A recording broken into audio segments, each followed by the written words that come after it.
Olá, seja muito bem-vinda, seja muito bem-vinda a mais um Pô de Pedra podcast aqui com a gente. Você já sabe, falar de pedra ficou mais leve, não só mais leve, mas também mais intuitivo, ficou mais dinâmico, ficou mais representativo. E hoje você está assistindo aqui um programa super, mega, hiper especial. Nós estamos gravando o programa do mês das mulheres, dia 8 de março. Você acha que a gente ia esquecer de vocês, meus amores?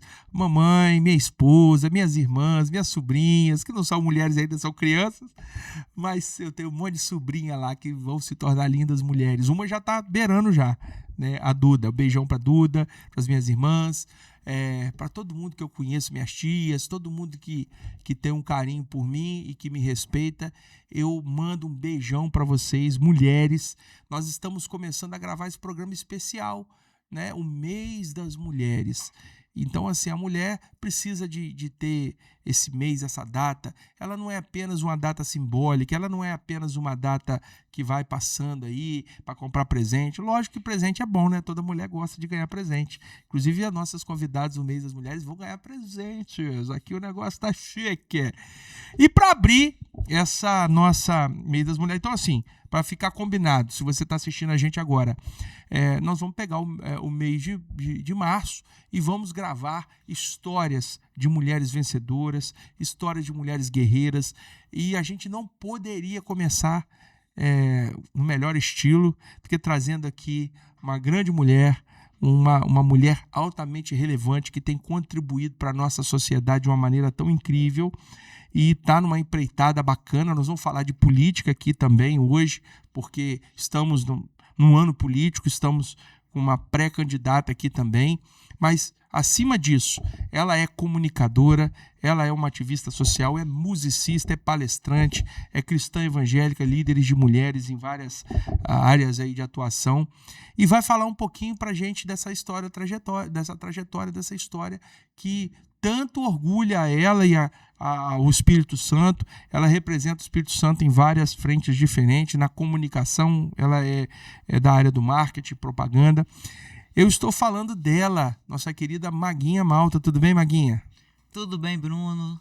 Muito obrigado pelo convite. Muito feliz de poder estar aqui participando desse mês de março, dessa sequência que vocês farão, trazendo mulheres aqui. Mulheres fortes, é tudo que o nosso Brasil, nosso estado tem. E você é uma delas e a gente está... Eu agradeço muito por estar inclusa por vocês nesse time de mulheres relevantes que vocês estão convidando para estar participando aqui. Muito feliz, obrigado. Poxa, a gente se sente honrado. Obviamente que a gente já te convidaria mesmo, né? Porque você tem muita história para contar aqui, tem uma política bacana para a gente tratar. Isso é muito relevante, não só para as mulheres, mas para toda a sociedade, né? Homens, mulheres e pessoas também de gênero. Nós estamos aí para dar voz às pessoas que precisam e querem estar. Maguinha, você já esteve conosco numa breve participação lá na feira, né? Foi um programa inusitado, a gente falou com seu pai, a gente falou também. Sim. Ficou legal. Mas hoje a gente está aqui para falar um pouquinho da Maguinha. Eu queria que você se apresentasse melhor para a população capixaba, para os brasileiros que acompanham o nosso canal. Fala um pouquinho da sua história. Bom, falar um pouquinho da história é difícil, vou tentar resumir aqui. Eu sou Maguinha Malta, sou, acima de tudo, primeiro de tudo, uma serva de Deus. Gosto de me apresentar e me identificar assim, porque sou alguém que, desde muito cedo, aprendi princípios e valores firmados na Bíblia, na Palavra de Deus.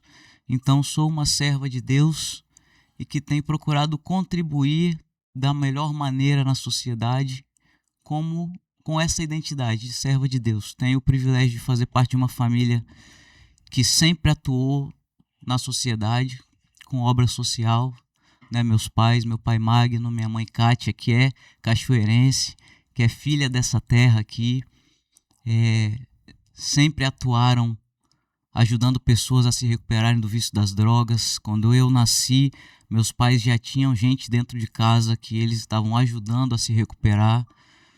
Um pouco mais à frente começou, de fato, a instituição Projeto Vem Viver, que existe até hoje aqui em Cachoeiro de Itapemirim, já ajudou a tirar milhares de homens, garotos, jovens do vício das drogas.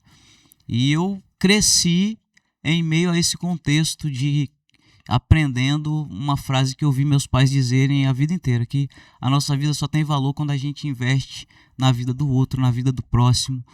E a minha vida e a vida da minha irmã Carla foi de muitas privações, inclusive, porque em muitos momentos meus pais tinham que escolher entre manter a instituição funcionando, manter o projeto Vem Viver funcionando, ou a gente em escola particular, ou dar para nós algo melhor. E a escolha em conjunto era sempre seguir na missão, né, que eles haviam recebido de Deus. Meus pais começaram jovens nessa trajetória, nessa luta, ajudando pessoas a se recuperar das drogas. Meu pai é um pastor evangélico, né?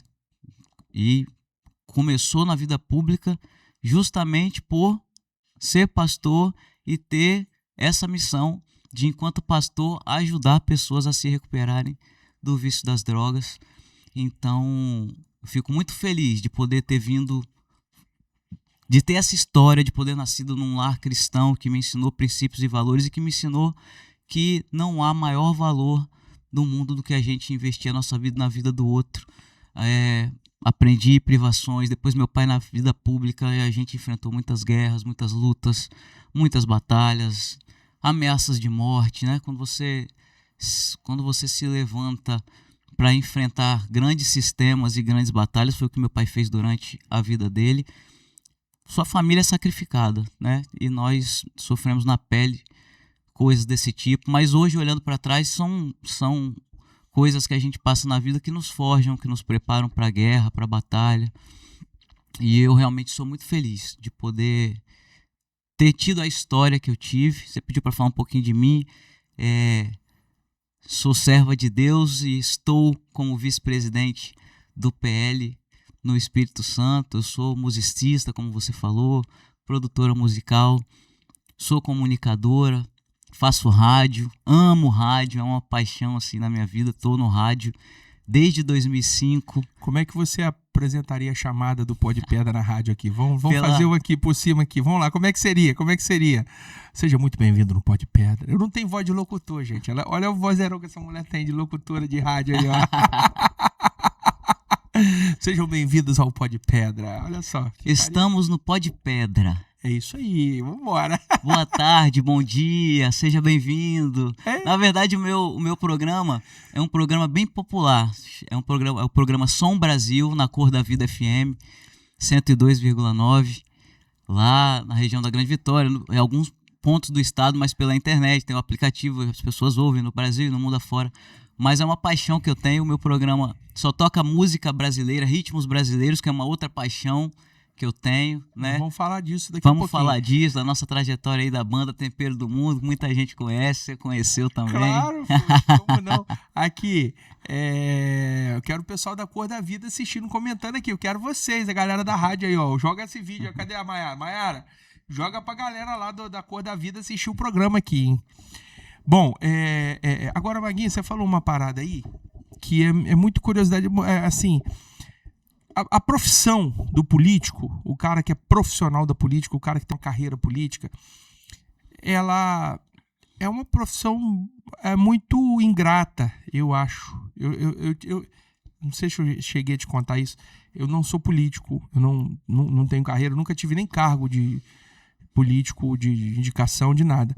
Mas eu em 2018 para 2019, naquela eleição, eu cheguei a montar uma estrutura para candidata a prefeita aqui em Cachoeira. Sim. Eu fui pré-candidata a prefeita e montamos grupo e tal. E o pouquinho que eu mexi com isso, eu vi o quanto que é batalha. Você é perseguido. Gente, vocês não têm noção, eu não cheguei a ser candidato, eu fui pré-candidato, eu fiz 10 meses de pré-campanha, né? Montei grupos de vereadores, montar chapa, um troço dificílimo de fazer. Então, não é brincadeira não. Você disse aí que já sofreram ameaças de morte, né? E com certeza acontece, porque você mexe com o interesse de pessoas, né? Mas você tem alguma história que você busca na memória aí, lembra que você, na infância ou na adolescência, que você se sentiu assim, meu Deus do céu, o que eu vou ser da minha vida? O que eu tô fazendo? Tô tendo que fugir disso, me esconder daquilo, não posso... Teve alguma história assim que dá pra gente contar? Para o pessoal ter noção, que às vezes Sim. as pessoas não têm noção. Sim. O que é isso? Sim. Teve sim. Para quem não sabe, o meu pai, hoje senador Magno Malta, no 3º mandato de Senado, meu pai foi vereador em Cachoeiro de Itapemirim.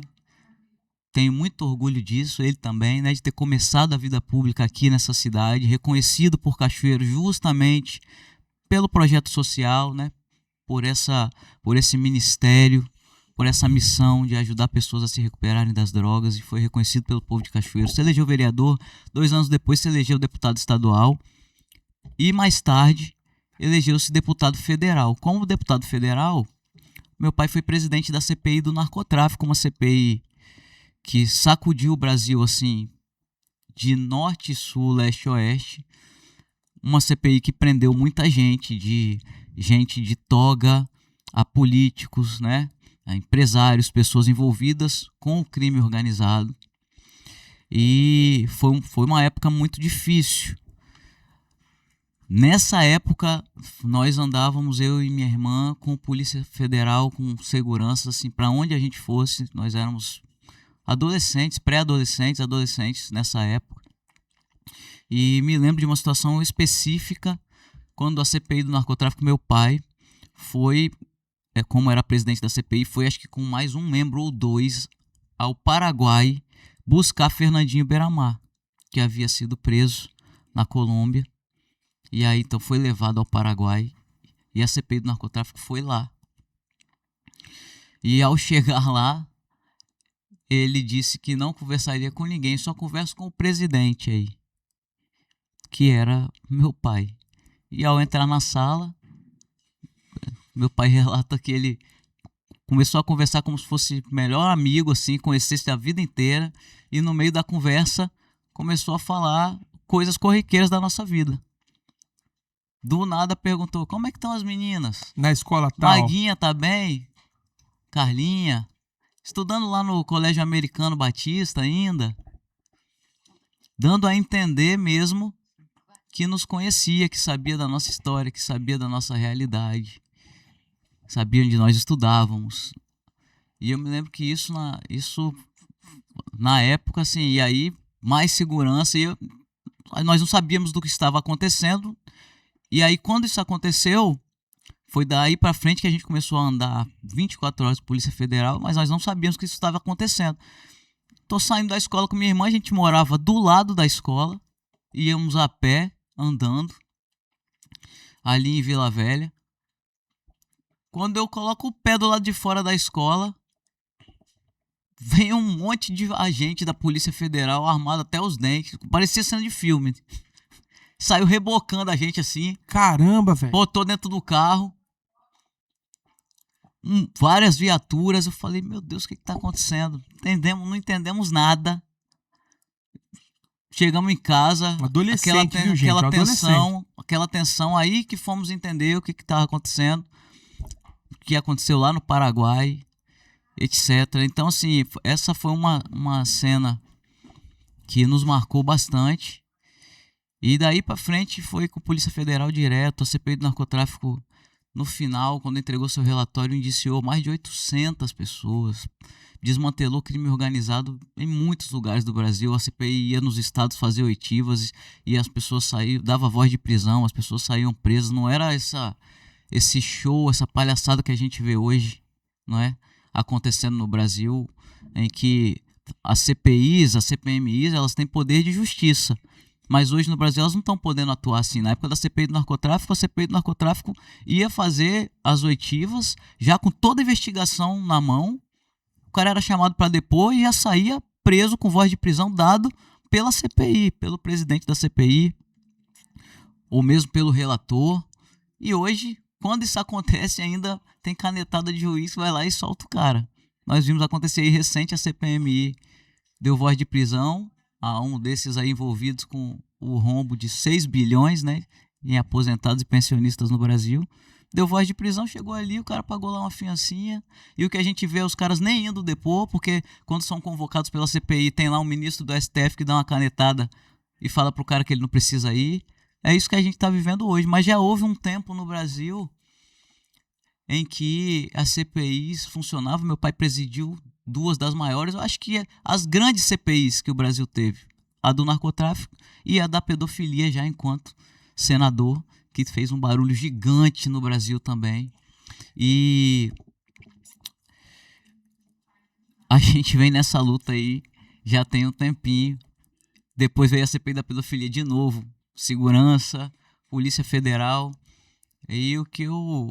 Mas o que eu tenho a dizer, Bruno, é que olhar para trás, a gente olha para trás e lembra dessas coisas, mas dá orgulho, porque eu posso dizer que já dei, até mesmo quando eu estava começando a me entender por gente, eu já estava contribuindo com o futuro do Brasil, sabe? Contribuindo de alguma forma para que o Brasil fosse melhor, porque todos os enfrentamentos que meu pai fez na vida pública, quem primeiro sofreu os impactos disso fomos nós, a família.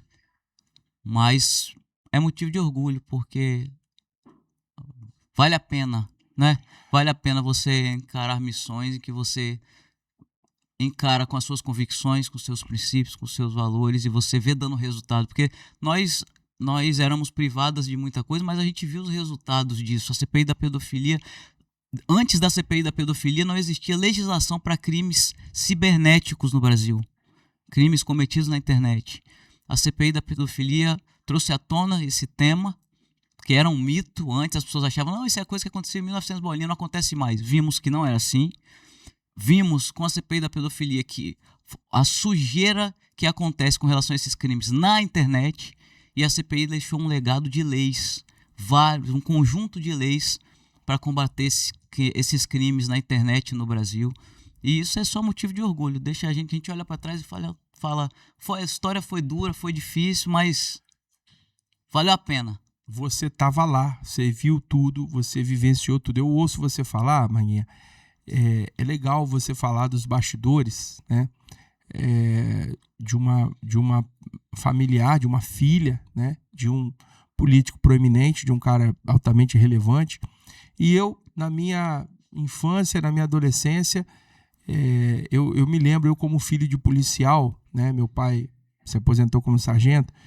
Eu não sei te falar quantas vezes, inúmeras vezes, que pessoas iam bater lá na porta de casa para pedir papai para resolver, separar a briga de marido com mulher e de vizinho, e gente, até mesmo naquela época, gente, eu tô falando dos anos 90, era outro mundo, não é esse mundo de hoje. A gente não tinha tecnologia, não tinha internet, não tinha câmera em cada esquina. Aí o pessoal pedia, me ajuda, meu carro parou na blitz, me ajuda, aquela coisa, briga de vizinho, fulano. Então, a gente que conhece, por isso que quando o pessoal fala mal de polícia, eu fico pé da vida. Lógico que existem policiais canalhas, como existem políticos canalhas, mas eu sou filho de policial, cara. Eu vi o que meu pai passou e você também. Por isso que eu tô trazendo essa tona. Você tava lá, você sabe o que rola. Você sabe, gente que viveu, a gente sabe, né? A galera romantiza muito, no sentido assim, o cara vai lá, vai ficar rico como político, o cara vai construir um império, é poderoso, e o cara sabe que ele tá enfrentando barra pesada. É verdade. Agora, Maguinha, nesse contexto você estava fazendo parte da história do seu pai. E a história da Maguinha? Enquanto isso tudo acontecia, você estava lá no Tempero do Mundo, você batia pandeiro, né? Tocava pandeiro, rapaz, percussão, bateria. Tinha uma capa de CD que você tava com um óculos escuro, eu acho que é isso. Não sei se é uma foto de CD ou uma foto de um cartaz. É foto de cartaz. Deve ser. Você tava com óculos escuro, eu falei, cara, a Maguinha muito com o cabelo enroladinho assim, né? Você e sua irmã, né? Eu e minha irmã. Cabelo enroladinho. E aí eu falava, cara, Maguinha é muito doido, você com óculos escuro lá, não sei o quê. Aí chegava a Magno pra cantar, tirada cantava. Ele canta, pô, mas é invocado demais o tal do Magno Mata, cantor. E aí você, musicista, você cristã, frequentando igrejas. Você tá congregando aonde, Maguinha? Eu sou da Igreja Apostólica Monte Sião. Fica? Sou ovelha do pastor Jucimar Ramos. A sede da minha igreja é em Linhares.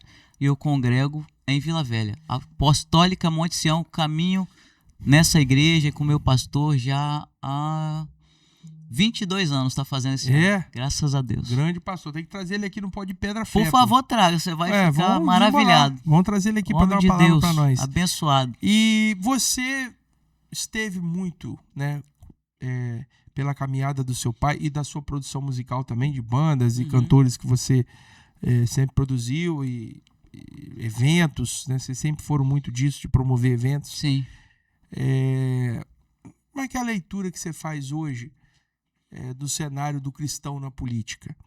Em todas as linhas eu pergunto isso para você ficar à vontade. Eu não quero falar mais do que isso para não enviesar a sua resposta. Eu quero, como é que você vê o cristão hoje, né, na política?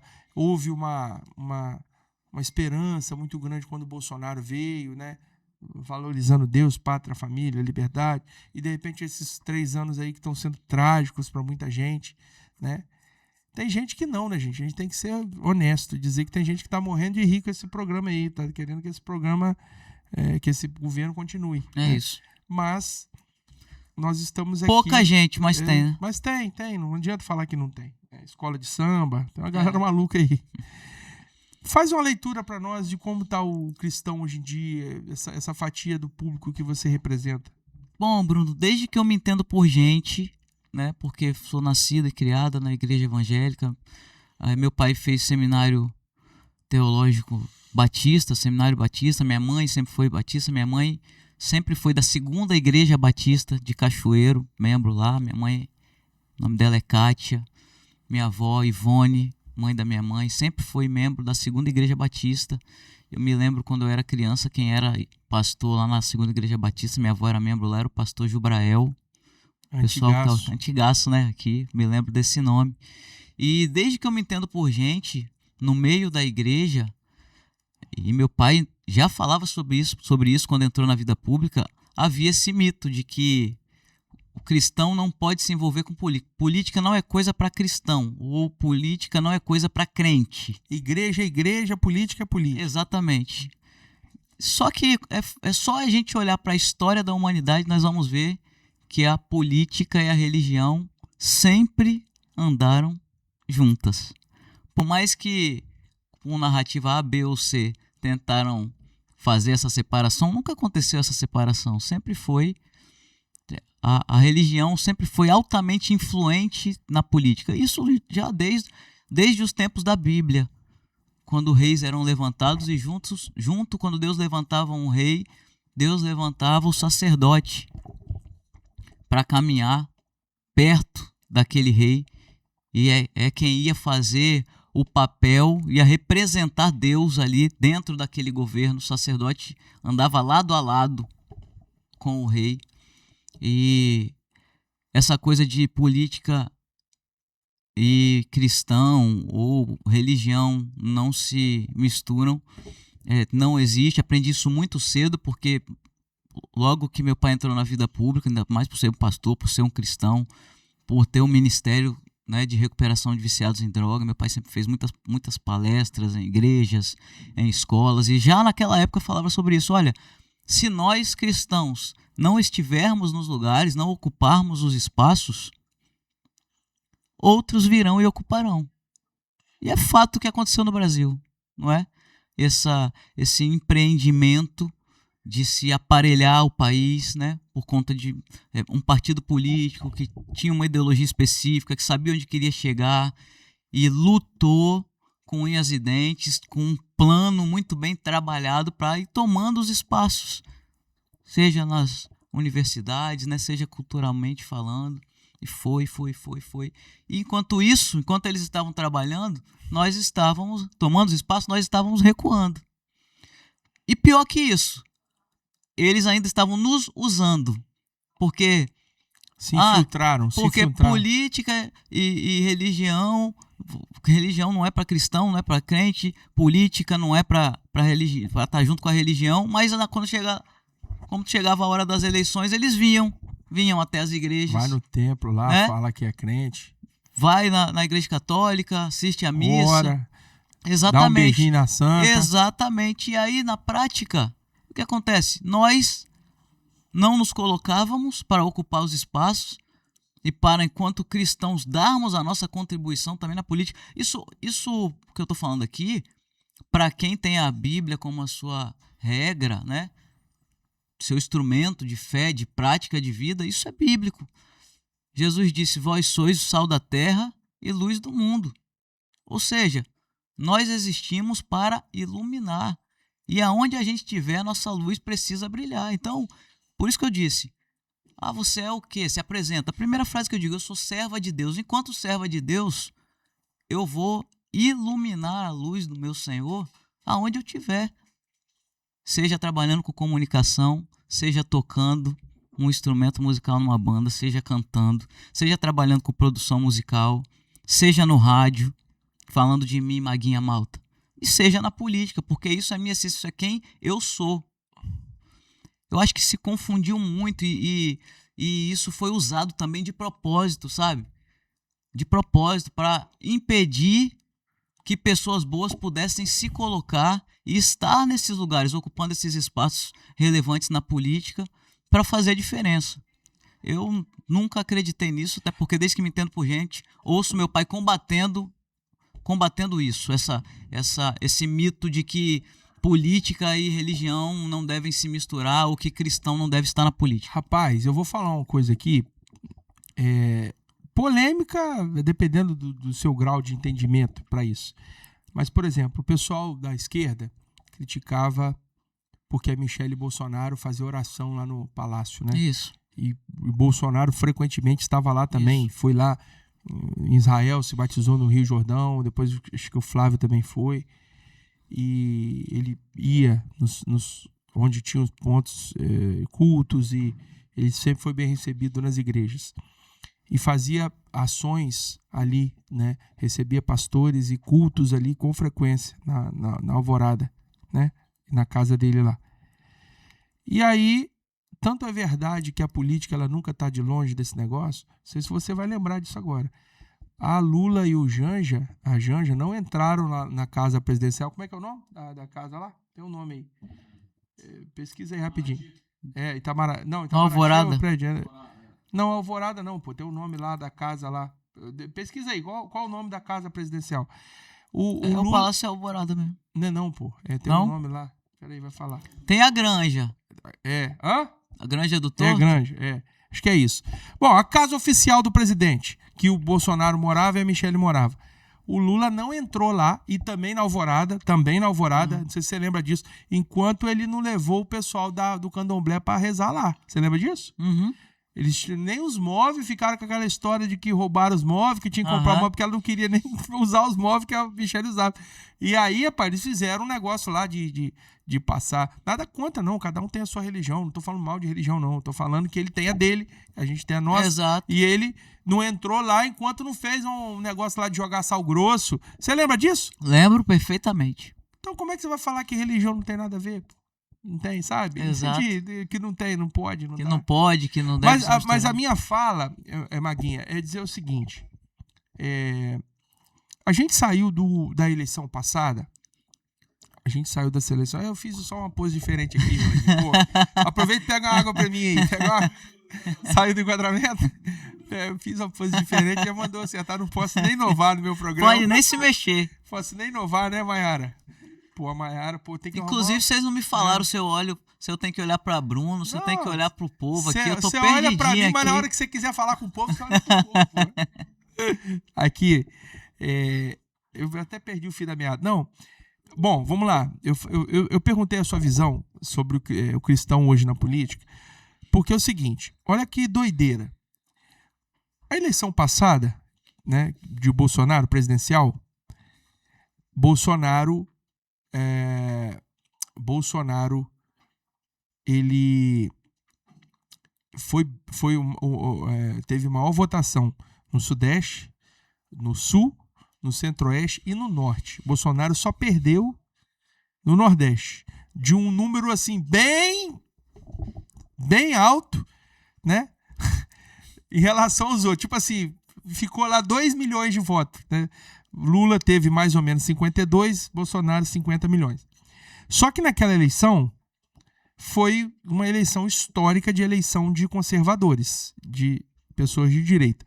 Lógico que ao longo do caminho, um ou outro lá desgarra, né? De direita, mas não é. Um cara tá no PL, arruma confusão e pula fora. A gente teve o caso da Bia Kicis também, que foi lamentável, né? O que aconteceu com a Bia. Que Deus abençoe ela lá. A Carla. Zambelli? A Carla Zambelli, desculpa, falei Bia Kisses, não, é Carla Zambelli, mas a Bia também recebe nosso beijo aí.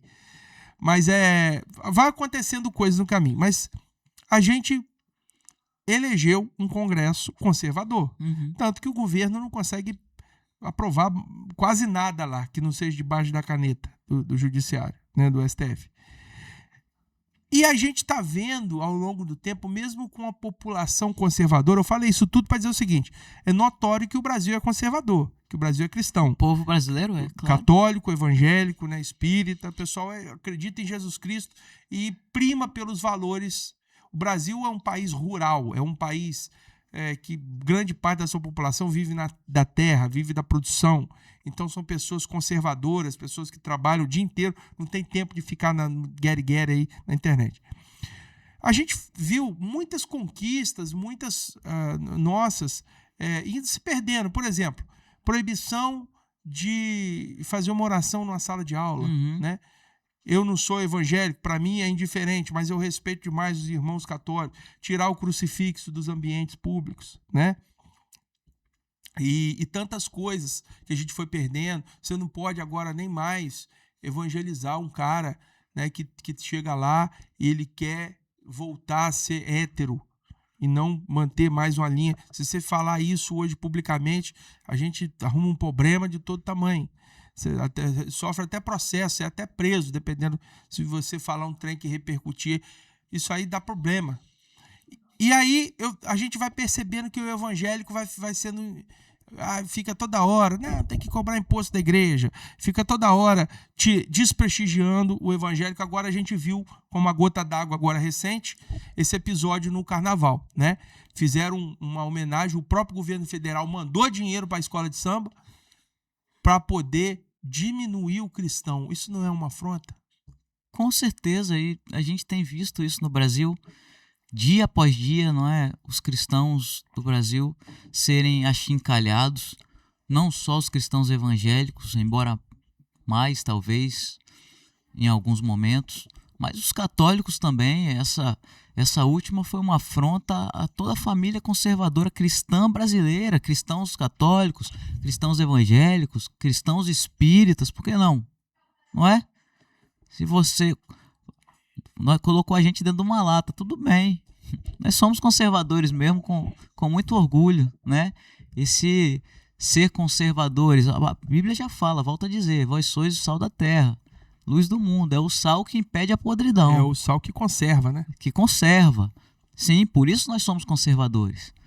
E foi uma afronta, na minha opinião, a famílias de esquerda, que são famílias tradicionais, que criaram seus filhos de esquerda também. Ele tá falando claro. Que tem criaram muita gente seus boa filhos, lá. que é uma família tradicional, o pai, a mãe, que criou seus filhos, são cidadãos, trabalham, pagam seus impostos. Quer dizer, por serem cristãos, também estão na lata, né? Afrontaram até as pessoas de esquerda. Foi isso que eu falei.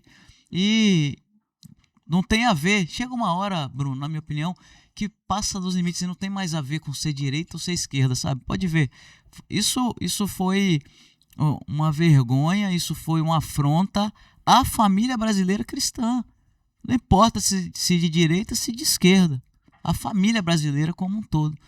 Então, eu penso que é tempo da gente realmente fazer essas reflexões, a gente entender o nosso lugar, o nosso papel na sociedade. Nós somos conservadores porque sim, nós somos aqueles que conservam, nós somos luz, nós somos sal desse mundo. Não tem problema nenhum, não. Nosso querido Vasni aí. Ô, Vasni, pra mim você não traz não, hein, Vasni? Dá um alô pra galera aí, ó. Dá um alô pra galera.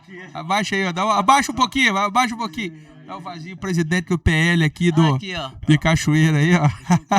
Nesse momento aqui tão especial. Nosso amigo de longas datas.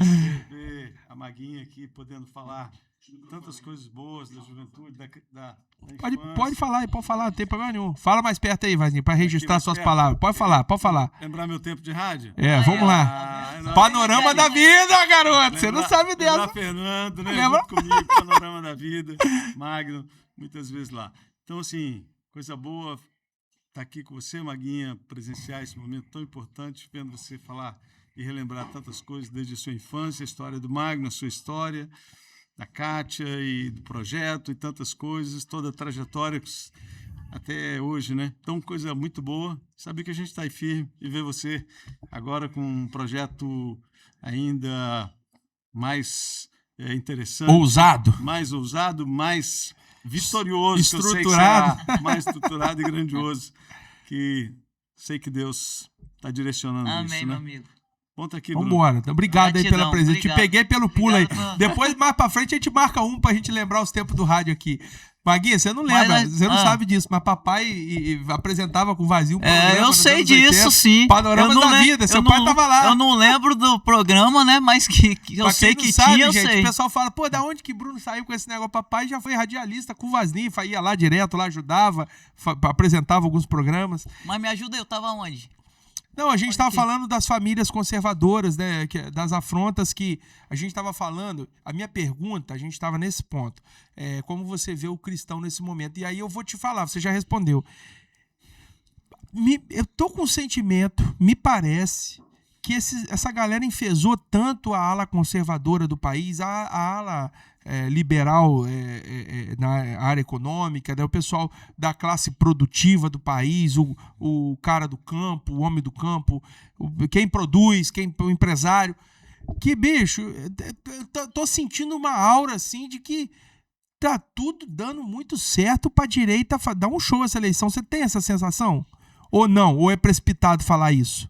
Não, eu como serva de Deus, eu tenho muita fé em Deus, que esse ano de 2026 vai ser um ano da virada do povo brasileiro, sabe? Não, é fé, beleza, a gente crê. Mas eu vou seguir, independente de direita e esquerda, porque, como nós viemos falando, o brasileiro, homem, mulher de bem, trabalhador, trabalhadora, que só trabalha muito para pagar os maiores impostos do mundo.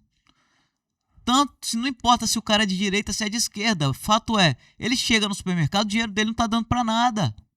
É isso aí. Não tem dinheiro. O dinheiro não vale mais nada. O país afundado em inflação. A economia do Brasil no buraco. O povo sendo achincalhado todos os dias. A céu aberto, bandidos sendo protegidos em detrimento do povo de bem. O pessoal não tá aguentando mais isso, então, cara. Ninguém tá aguentando mais. Não, acho que ultrapassou tudo. Não se trata mais de você ser de direita ou de esquerda. O cidadão de bem, que quer trabalhar, pagar suas contas, quer dar uma vida digna para os seus filhos, tá percebendo o que esse país virou. Então, por isso que eu tenho fé que vai ser um ano da virada, porque muita gente está acordando, inclusive muita gente que se julgava de esquerda, que acreditavam nesses que estão no poder e que já não acreditam mais, porque as promessas feitas a eles, a própria militância deles, não são cumpridas e eles agora começam a desrespeitar até mesmo quem é deles. O povo deles mesmo. O povo deles mesmo. Ué, é comum aí, tá tendo direto aí o pessoal dos Correios fazendo greve, o pessoal de áreas aí, de setores aí do sindicalismo ali, o pessoal dos professores indo lá para Brasília. Exato, pelo amor de Deus, exatamente. Que vergonha. O Bolsonaro deu um aumento real pro salário do professor. O cara aí veio com um negócio de mixaria aí, R$8, não sei, um negócio assim, não posso estar equivocado aqui. A mesma coisa com a enfermagem, né? Mas, Bolsonaro enfermagem e tal. Então, sim. Agora, Maguinha, outra coisa também. Eu percebo que o pessoal está muito incomodado com a injustiça. Demais. Com a injustiça. Eu digo o seguinte, vamos lá, a gente já avisava seu pai, como senador da República, que fala do pai dela, porque o cara é senador, o cara está lá. É o cara que está lá em Brasília todo dia defendendo os interesses do povo brasileiro, né? Seu pai, né, e toda a classe política de direita denunciando, falando, gente, esse processo do Bolsonaro está eivado de vícios aqui. Isso aqui tá notório que é uma perseguição política. Estão tentando tirar o cara do jogo, estão tentando, né, achar um crime que não se foi cometido, né? E aí Bolsonaro está lá minguando. A gente fala assim, parece que o Bolsonaro está lá no ar-condicionado confortável. Bolsonaro está numa cadeia de 5ª categoria. Por mais que você possa falar, não, mas agora tem ar-condicionado, agora ele tem um espaço para tomar sol. Meu amigo, o cara fez uma cirurgia, o cara tomou uma facada. Fez muitas cirurgias, né? O cara fez dezenas de cirurgias, o cara tomou uma facada porque era candidato. Ele sofreu uma tentativa de assassinato por milímetros. Esse cara não morreu. Adquiriu, obrigado, Vazinho. Adquiriu um problema pro resto da vida dele, que é aquele soluço que ele tem lá. Aquilo, além de incomodar, aquilo gera problemas. E aí, o cara defendendo os valores, o cara tá lá, o povo tá enxergando isso. Aí a direita já denunciava, ó, gente, o STF tá operando em causa própria. Quem vai parar o STF? Agora, a imprensa que sempre atacou a direita tá vendo o monstro que eles criaram. Agora eles estão sentindo na pele, porque um dos caras ligado a eles lá tava ameaçando de morte. Eu vinha no carro Você viu isso? Eu vinha no carro comentando isso com o pessoal hoje. Do celular, da quebra do sigilo lá do Vorcaro, né? E um grupo lá que ele tinha, o tal do matador dele, né? A turma. Foi preso e saiu a notícia que se suicidou hoje. Então, assim, vai saindo uma coisa em cima da outra, mas a tal turma, né? Trocando mensagens e dizendo, ó, vamos pegar A, B, C, aquele lá, aquele jornalista lá, vamos quebrar os dentes dele. A gente avisou vocês. Exatamente. Exatamente, que ia sobrar para todo mundo. Nós vimos a imprensa do Brasil passando pano para a injustiça, assim, e era enquanto era com Bolsonaro e bolsonaristas, como eles dizem, né, era permitido. E agora, meu amigo, que chegou em cima de todo mundo. Então, assim, o regime não vai, eu tenho dito isso, o regime não vai poupar ninguém, não tem essa com esses caras. Não tem essa, nós não vivemos mais, é fato, uma democracia nesse país, nós não temos liberdade mais no Brasil, o que nós vemos é uma sequência de atos de injustiça sendo cometidos dia e noite e dia, por quem deveria prezar por simplesmente guardar a Constituição. A própria Constituição diz que esse é o dever de ministros do Supremo Tribunal Federal. O que nós vemos são ministros do Supremo Tribunal Federal legislando, mas legislando em causa própria, sendo lobistas, usando a toga de ministros do Supremo para enriquecer ilicitamente. Esse escândalo do Banco Master vem mostrando um emaranhado, nós temos visto. A esposa de Alexandre de Moraes com um contrato de 129 milhões para defender o Banco Master, sem nunca nem ter assinado um requerimento para esse banco. O ministro Dias Toffoli andando no jatinho do advogado do Banco Master para assistir jogo. Um escárnio com a população brasileira todo dia. Aí se descobre que o ministro Dias Toffoli tem um resort no nome de Laranjas, nome dos irmãos, e lá dentro até cassino tem, coisa que é ilegal no Brasil. Ora, o que nós estamos vivendo, Bruno? Por isso que eu falei que já ultrapassou todos os limites. O povo brasileiro, o cidadão brasileiro, não importa se ele se auto-intitula direita ou esquerda, é fato que ele está vendo esse escárnio acontecer todos os dias. E é como se eles cuspissem na nossa cara todos os dias. Blindam bandidos, blindam esses caras para não ir depor nas CPIs. A gente vê o presidente do Congresso Nacional, o senador Davi Alcolumbre, blindando ministros do Supremo, não coloca em pauta processo de impeachment de ministros do Supremo. O Valdemar estava falando hoje, você ficou sabendo disso? Não, então nós em 26, eu acho que para finalizar essa parte, essa pergunta que você me fez, em 26 o Brasil tem uma grande chance. Porque esse buraco, esse lamaçal em que o Brasil está afundado, essa tampa de esgoto que foi aberta, que não para de jorrar, desculpa a expressão, merda todos os dias, só tem uma chance de parar. Se nós mudarmos o Senado da República, porque entre os poderes é aquele que tem o poder de fazer o equilíbrio e colocar o Supremo Tribunal Federal no seu lugar. Agora, como é que nós vamos fazer isso? Se impeachment de ministro do STF só pode ser colocado em pauta pelo presidente do Senado, quando que nós teremos um presidente do Senado que preste? No dia que nós tivermos maioria de senadores e senadoras lá comprometidos com o Brasil, com a família brasileira, né? Gente que seja cristão, conservador, de fato, que entenda o momento que o país está vivendo, que tenha compromisso com as próximas gerações, sabe? E aí sim, com maioria no Senado, Deus abençoe que no Brasil inteiro nós façamos maioria de senadores conservadores. Imagina se a gente conseguir eleger uns 45. E aí tivermos aí o presidente do Senado. Sabe qual é o meu sonho, Bruno? Meu sonho é um cara chamado senador Magno Malta, presidente do Senado. Esse é meu sonho. Porque esse eu posso garantir que tem coragem para fazer o que tem que ser feito nesse momento no Brasil. Pautar impeachment de ministro do Supremo Tribunal Federal, resgatar a moral do Senado da República, que é uma casa que está altamente desmoralizada por causa do presidente do Senado. E é claro, você falou que nós temos um Congresso conservador, na Câmara Federal até podemos ter Não, uma oposição maior, deveríamos ter. mas no Senado não temos.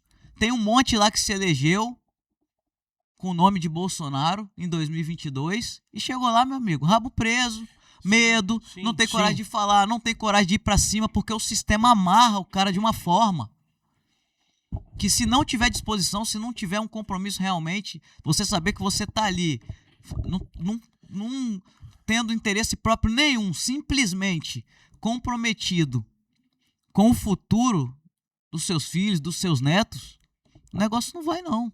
Não vai não. E eu tô falando como quem tá nos bastidores e vê de perto o que é aquilo lá, sabe? Eu entendo e respeito, só que agora você está numa posição de uma pessoa que está prestes a sair do bastidor e ir para frente. Eu estou muito feliz, Maguinho, não sei se as andanças, né? Eu estou tendo uma conversa muito salutar com você, que parabéns, assim, top de linha, esclarecedora, Obrigado, muito bacana. Eu acho que quem está em casa, está assistindo a gente, não tem dúvida, né, cara, do que está sendo falado aqui. Se tiver também, pergunta aí. Mas assim, tá muito claro o seu discurso, a sua construção verbal, a sua trajetória. Maguinha, vamos lá, vamos andar com o relógio aqui, que você tem compromisso em Vila Velha, daqui a pouquinho. Então tem chão ainda. Bom, chegamos em 2026, nós estamos em março. Abril agora é o prazo final da filiação, né? E acho que julho, se não me engano, ou agosto, tem a oficialização da candidatura. Não sei o prazo não. Sei que em abril agora tem o prazo limite para você você sabe, ô Vazinho, qual que é o prazo de registrar a candidatura? Para filiação é agora em abril, né? Lá na frente. Abril. Enfim, então o jogo já está sendo jogado. Você já se lançou, tem falou com a gente lá atrás, tem falado nas reportagens aí que você é pré-candidato ao Senado, né? E você já tem um pai senador, né? E você está vindo nesse inteirinho. Para quem não sabe, o Magno Malta não disputa agora, porque o Magno já é senador. O Senado é diferente, são 8 anos. Então, o Magno agora está fechando o 4º ano, tem mais 4.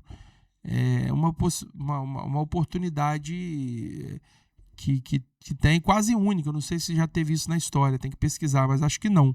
De um filho, né? De uma filha e um pai no mesmo cargo. Bom, você está vindo para disputar. Vamos falar do jogo, né? Eu perguntei no bastidor se eu podia falar tudo, você falou que podia. Então vamos lá.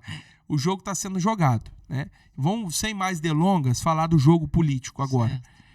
Você provavelmente vai enfrentar agora, os nomes mais fortes é o do nosso governador atual, Renato Casagrande, que vem representando o PSB.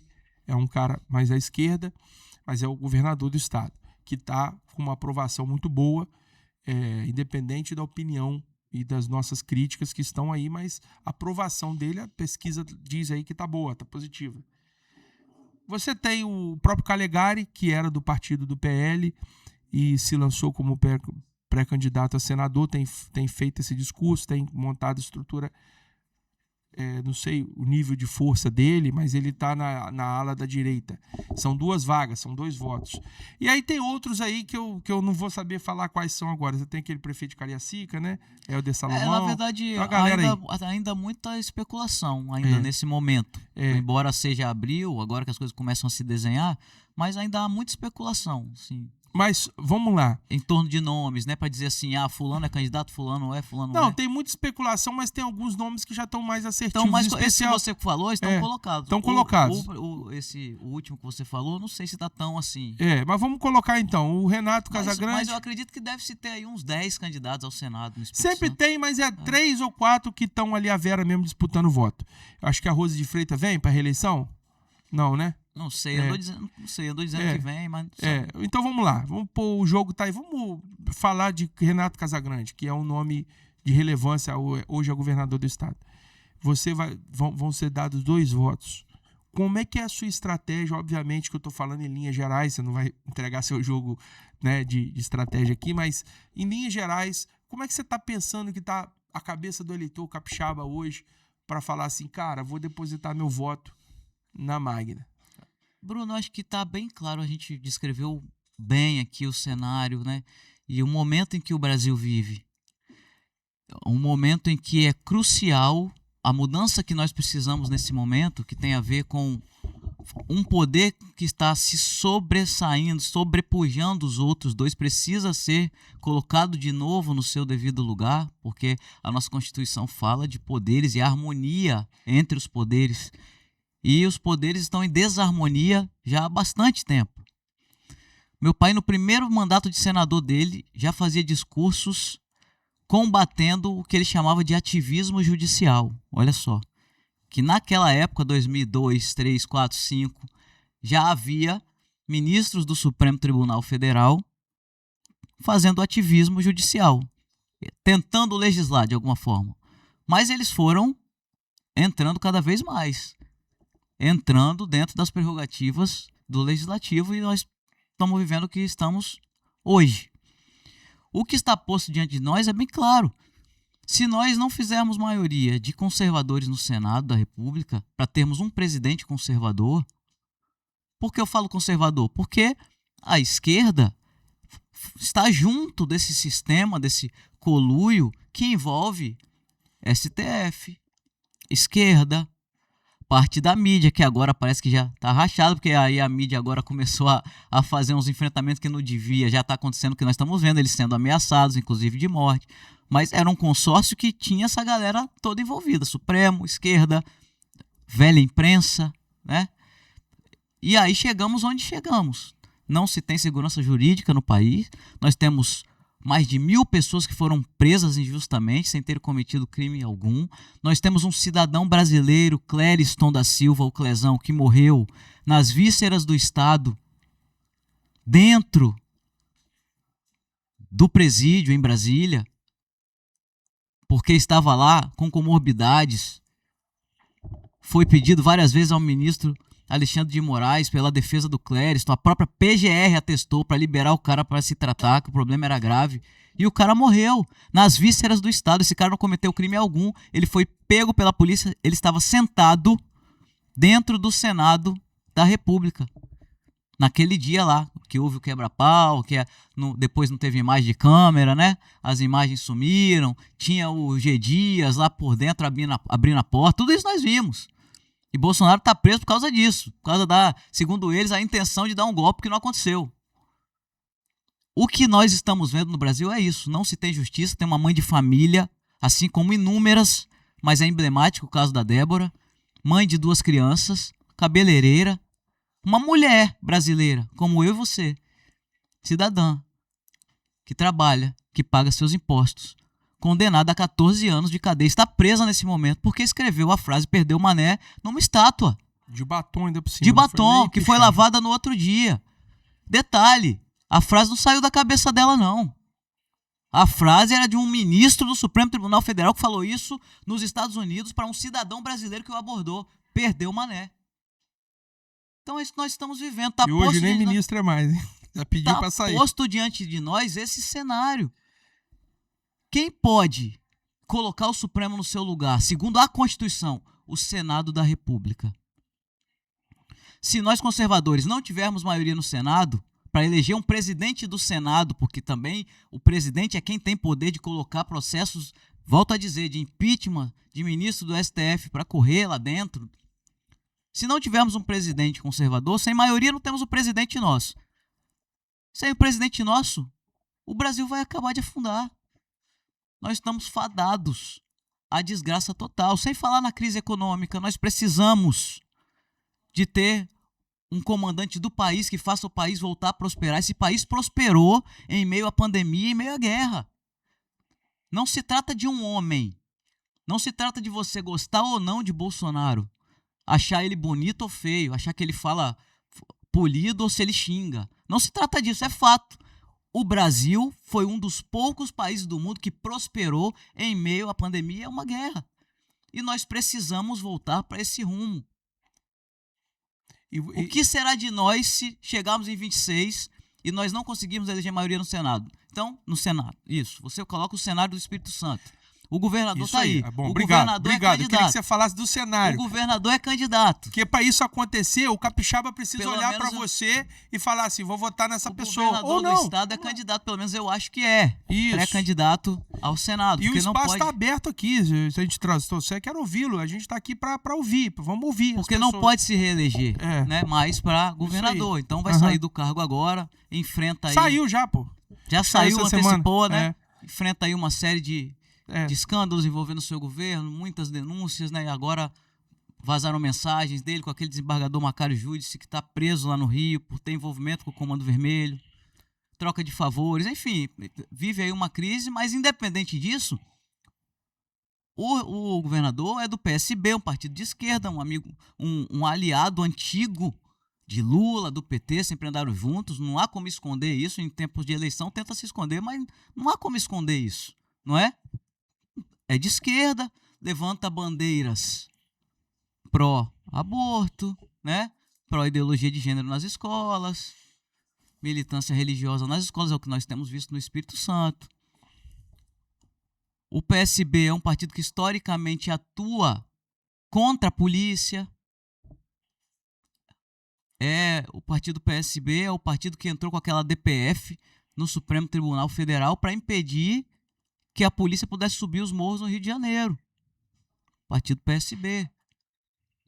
Aqui a gente vê no governo do estado o aparelhamento, a gente vê policiais sendo cada vez mais impedidos de cumprir seu papel, né? A gente vê blindagem com bandidos e ferro e fogo para a polícia. Essas são as bandeiras da esquerda, a forma como eles trabalham. Ora, senadores de esquerda irão para o Senado Federal ajudar a continuar blindando os ministros do STF, porque é isso que acontece hoje lá. E é o que nós não queremos. Nós queremos ter no Senado votos para impeachment ministros do Supremo Tribunal Federal. Tudo que nós menos queremos, principalmente o Espírito Santo, que é um estado conservador mesmo, né? Nós sabemos de maioria... 70% a 80% tem essa convicção. Já teve um dissabor em 2018 de eleger um senador pensando que estava votando numa pessoa conservadora de direita e viu esse senador se aliando, se filiando ao PT. Hoje é o líder do PT, né? Lá do Senado, um dos líderes. Então, assim, o cenário está posto. Nós somos um estado de maioria conservadora e nós precisamos da nossa contribuição para o Brasil, que nesse momento, 26 é crucial para o Brasil. O que adianta nós elegermos um presidente conservador? Temos aí a pré-candidatura do Flávio Bolsonaro, do primogênito do presidente Bolsonaro. O que adianta o elegermos, como foi em 18 com o Bolsonaro, e ele não ter como governar? E ele ser perseguido de noite e dia por ministros do Supremo que dão canetadas e ter lá um Senado que não faz nada. É tudo que nós não queremos. Eu fico muito feliz de ter tido meu nome indicado pelo partido, pelo meu partido, pelo PL, que eu faço parte. Algumas pessoas sabem da história, outras não. Eu seria candidato a deputada federal, a princípio. O nosso deputado federal, Gilvan da Federal, é quem seria o candidato ao Senado. Logo quando acabou a campanha e a eleição de 22, o nome dele já foi colocado pelo meu pai, pelo senador Magno Malta, como presidente do PL no estado, como o nome do PL para o Senado em 26. E eu viria para deputado federal, mas o Gilvan achou melhor vir para a reeleição, e foi então, quando ele achou melhor vir para a reeleição em 26, que o meu nome foi colocado. Não foi por acaso, não foi também por querer meu ou do meu pai. Eu tenho uma história, eu tenho uma missão, um chamado de vida. Eu sou uma pessoa que eu nunca pretendi estar na política, Bruno.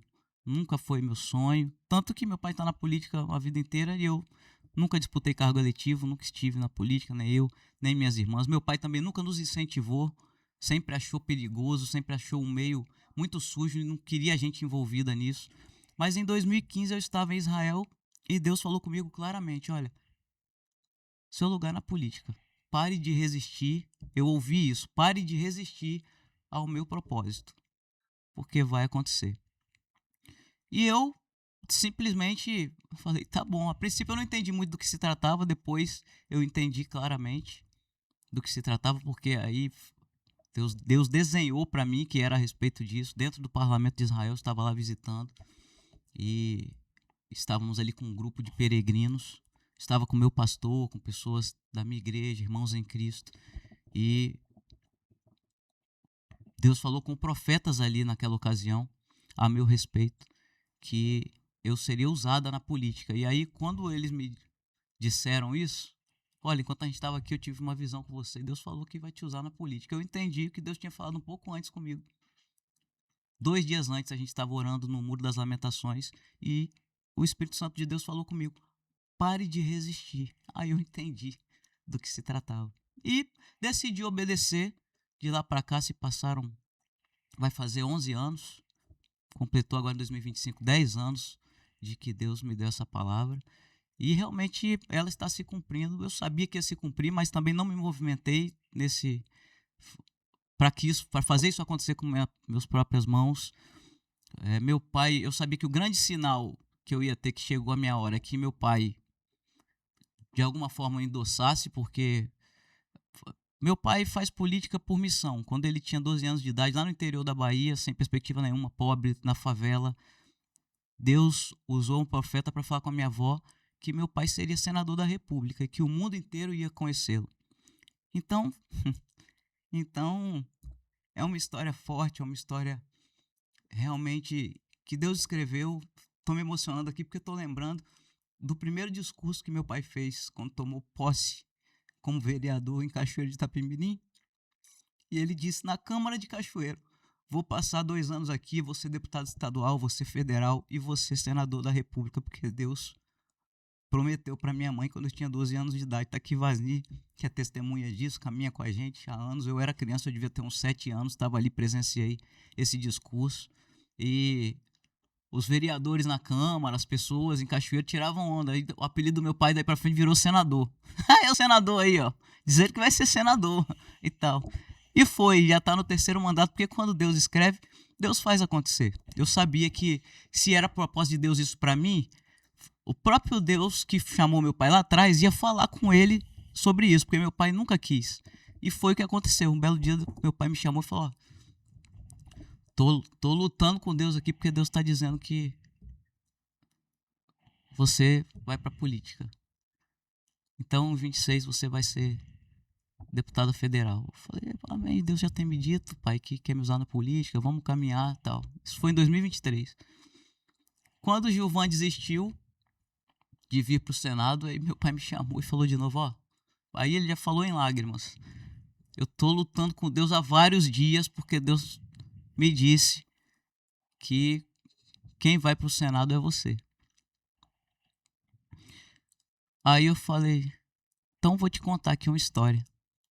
Deus também falou comigo. Aí contei para ele a minha experiência lá em Israel em 2015, tudo tinha acontecido. Até então ele não sabia. E nós temos visto que é um momento de resgate do Brasil.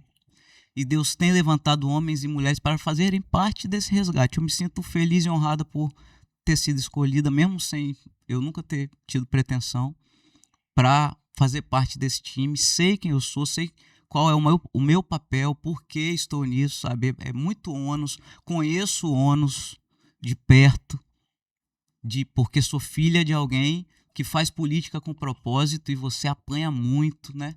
Você sofre, sua família sofre. Mas estou disposta porque se é plano de Deus, vai se cumprir, o Brasil precisa. Estou vendo o Flávio Bolsonaro aí, mesma coisa. Jair Bolsonaro tem 3 filhos, o Flávio já era senador, talvez a vez fosse dele mesmo, né? Mas ele nunca se colocou, ele nunca demonstrou o desejo de, não, eu vou ser o sucessor do meu pai. Pelo contrário, todo mundo falava que era o Eduardo. E o Eduardo sempre se colocou, queria, deixava claro que, né, que era um sonho dele, que ele trabalhava para isso quando o momento chegasse e tal. Mas as coisas só acontecem quando realmente Deus quer, com quem Deus quer, Deus escolhe pessoas, e eu tô vendo isso acontecer. A gente vê nos estados do Brasil pessoas sendo levantadas, sendo colocadas nessa linha de frente, principalmente para disputar o Senado, porque é por causa desse cenário que nós estamos vivendo, que é urgente mudar o Senado para poder colocar um freio no Supremo Tribunal Federal. Mas, Maguinho, eu vou fazer essa pergunta aqui de maneira muito tranquila para você, porque é a oportunidade que a gente tem de falar, mas eu preciso te provocar num ponto. Você está se colocando como uma posição, uma opção, representando a direita, e você tem tarimba, gabarito para isso, pela sua história de vida, pela caminhada que você tem, pelo berço que você tem. Ponto. Mas assim, vamos te provocar aqui. Queria arrancar isso de você. A gente sabe que aqui no nosso estado agora, por exemplo, na eleição passada, a gente teve muito voto, que até o outro parceiro que teve aqui deu um nome, não foi eu que inventei isso, Casanaro, né? Uhum. Voto em Casagrande e voto em Bolsonaro. E Renato Casagrande está aí. E é ele aonde a gente ouve falar, eu converso com muita gente aqui, eu recebo muitos convidados claro. aqui. E existe uma força muito grande, uma avaliação dele com as prefeituras, né, com o corpo político, com quem opera a política. Ele agradou, ele montou grupos com prefeitos e ele está aí na máquina operando, né, com o serviço que ele faz, com todos os problemas que você já citou que tem. Mas eu quero te fazer uma pergunta muito clara. Você acredita que o voto que você vai conquistar, que a Maguinha vai conquistar, é um voto que seria depositado em Casagrande, por exemplo, que é a esquerda, que é a maior força dos que estão aí? Pode aparecer outro, tá, gente? Se for outro, a gente grava outro programa. Mas hoje, um voto que tem sido considerado por quem entende política como um voto certo no Senado é o do Casagrande. Você acha? Sim, essa é a minha pergunta, eu quero ouvir de você. Você acha que é isso ou não? Ou a direita tem força suficiente para fazer um nome, independente de quem seja o outro player, ou até fazer dois, quem sabe? O que você pensa sobre isso? Desculpa a insistência, mas não é no sentido de te constranger em nenhuma hipótese e nem botar lenha na fogueira. Eu só quero que as pessoas que vão avaliar voto tenham a condição de pensar sobre isso. É lógico que nós estamos no período de pré-campanha, ninguém está em campanha aqui, o jogo está sendo jogado, mas com os nomes que estão postos... Ainda são pré-candidatos, todo né? mundo Ninguém é pré-candidato, isso aí não é campanha, é pré-campanha, são pessoas que estão se colocando à disposição, isso é normal, isso é legítimo, o jogo político é esse, as pessoas se movimentam, se articulam, os partidos indicam, então... Tudo dentro, mas no nome que está posto, você acha que é isso? Você acha que tem espaço? Ou você vai disputar esse voto que iria para a esquerda? Como é que você vê isso? Não, o voto de alguém de esquerda é muito bem-vindo para mim. Eu quero o voto de todo mundo, não quero o voto só dos conservadores, não. Até porque um parlamentar, ele vai legislar para todo mundo. O país está polarizado e para quem não tem tanta noção, fica parecendo, né, que não, se é de direita não vai governar para mim. Eu volto a dizer, o governo federal está dando uma prova disso aí. Prometeu para quem é dele. Picanha, deu abóbora. Olha lá, até a abóbora tá difícil de comprar. Tá mesmo. Né? Ovo caro pra caramba. Né? Caro, paguei 20 conto. Picanha com cervejinha nem se fala. Quem gosta de beber aí, eu não bebo, mas sei que tá caro pra caramba. Então, assim. Tá caro? A rapaziada aí que gosta aí, ó. Esse cara gosta tanto de cerveja que montou um alambique lá pra ir lá. Aí, ó. A fábrica. Ela esqueceu de falar do gás, né? Do gás. Quer dizer, o povo não tem dinheiro pra comprar comida e ó, o governo tá preocupado em dar gás, mas o melhor, a maioria não sabe, né? Que parece que são 2 bujões por ano, um negócio assim. Vocês viram isso? Nossa. Então, assim, cara, são 2 bujões por ano. E você só pode comprar nas credenciadas deles. Aí você já viu. Não precisa falar mais nada. Então, assim, a polarização leva, muitas vezes, pra a gente não entender muito bem como as coisas funcionam. Minimamente era pro povo de esquerda do Brasil tá bem, se fosse assim. Se o cara legislasse só pros dele. Cadê? Não estamos vendo isso. Então, eu penso que a direita tem força no Espírito Santo, assim como no Brasil. para levar 2 senadores de direita para lá. Nós precisamos disso. Por quê? Porque, Maguinha, mas por que só de direita? Porque para quem não está dentro, vivendo política todo dia, porque senadores de esquerda estão lá blindando o Supremo Tribunal Federal. Não só de esquerda, uma parcela... Centro também. Centro também, né? Centro. E o centro se comporta assim, Bruno. Se é mais conveniente estar com a esquerda, aí eles são centro-esquerda. Se é mais conveniente estar com a direita, eles são centro-direita. Então, o povo capixaba do Espírito Santo tem que ficar muito atento para isso. Partidos que se mexem de acordo com seus próprios interesses para apoiar A, B ou C. O Espírito Santo, proporcionalmente, é um dos estados onde Bolsonaro sempre teve mais votação. O senador Magno Malta, meu pai, em 22, foi muito bem votado em todo o estado, não é? Teve votos em todos os municípios. É uma história, um legado. E as pessoas me perguntam, hoje mesmo me perguntaram lá em Apiacá, e aí, você tá animada? Como é que tá? Eu falei, olha, eu tô muito animada porque é muito mais fácil você continuar algo que já começou, que já deu certo, do que você começar do zero. Meu pai, quando ele começou, eu me lembro muito bem, eu fiz parte dos dias dos pequenos começos e sei como é difícil o cara chegar no estado que não é o dele, não ter padrinho político, não ter ninguém e começar do nada. Eu só lembro daquele murão lá que tinha ali na Magno Malta. E começar do nada. Todo dia. Por quê? Porque Deus tinha falado, Deus tinha uma promessa e fez acontecer. Mas eu estou continuando, estou dando continuidade a um legado que está posto aí, de mais de 30 anos de vida pública que meu pai tem, com serviços prestados ao Brasil. Se meu pai não tivesse feito nada, só tivesse presidido a CPI do narcotráfico, da pedofilia, já teria valido a pena a vida pública dele, poderia se aposentar. Já do narcotráfico ele já poderia se aposentar como deputado federal, tamanho os feitos que essa CPI fez. É uma pena que não era a era da internet e muita gente não tem noção do que foi, do que representou a CPI do narcotráfico para o Brasil. Mas a da pedofilia já foi mais recente e as pessoas sabem do que representou, sabem dessa luta, e enfim. E aí, o Estado do Espírito Santo tem força e deve trabalhar para eleger 2 senadores de direita, de verdade, é claro, porque quando chega o momento da eleição, todo mundo é de direita. Você acabou de falar, Casanaro. O Espírito Santo assistiu isso no segundo turno das eleições de 22. Que aí todo mundo quer tirar a casquinha de Bolsonaro, todo mundo é conservador, todo mundo é direita. Por quê? Porque eles sabem que a maioria do povo é direita, é conservador, senão ninguém tava nem aí para esse povo. Então nós temos potencial sim para fazermos 2 senadores de direita no estado do Espírito Santo e vamos contribuir muito para o Brasil, porque é um tempo de resgate. 2026 é crucial para o Brasil e nós, para começar a mudança do Brasil, começar o início, tendo maioria no Senado, para a gente ter um presidente do Senado firme. Volto a dizer, meu sonho é ter Magno Malta presidente do Senado, que aí essa galera vai ver como é que faz, né? Para poder pautar impeachment de ministro do STF e colocar essa galera no seu lugar. E o Senado voltar a ser o Senado da República respeitado que um dia foi e que hoje tá totalmente no descrédito do povo brasileiro. É isso. Respondi?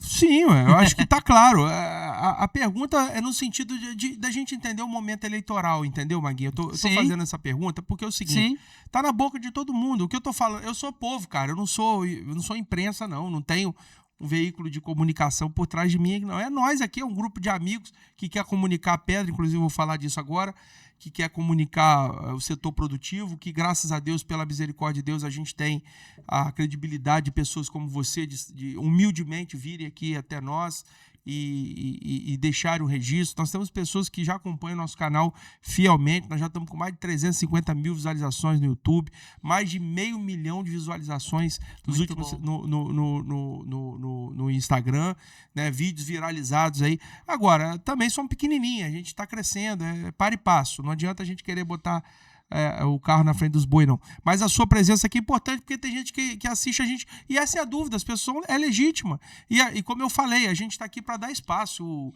Casagrande quiser vir aqui bater um papo com a gente já fez até o convite. Que vem, a gente vai tratar com todo o respeito. Eu acho que assim, a democracia precisa disso. A gente não precisa se esbofetar para poder a gente defender quem a gente é e cabe ao povo decidir. É isso, não é isso? Com certeza. É lógico que quem deve pague a justiça, pague as autoridades, pague a quem tem que pagar, que se tiver lascado, que se lasque para lá, mas se tiver como contribuir, que contribua. E aí, eu já estou encaminhando para o final, eu quero trazer 2 pautinhas rápidas aqui para a gente ir para o final mesmo.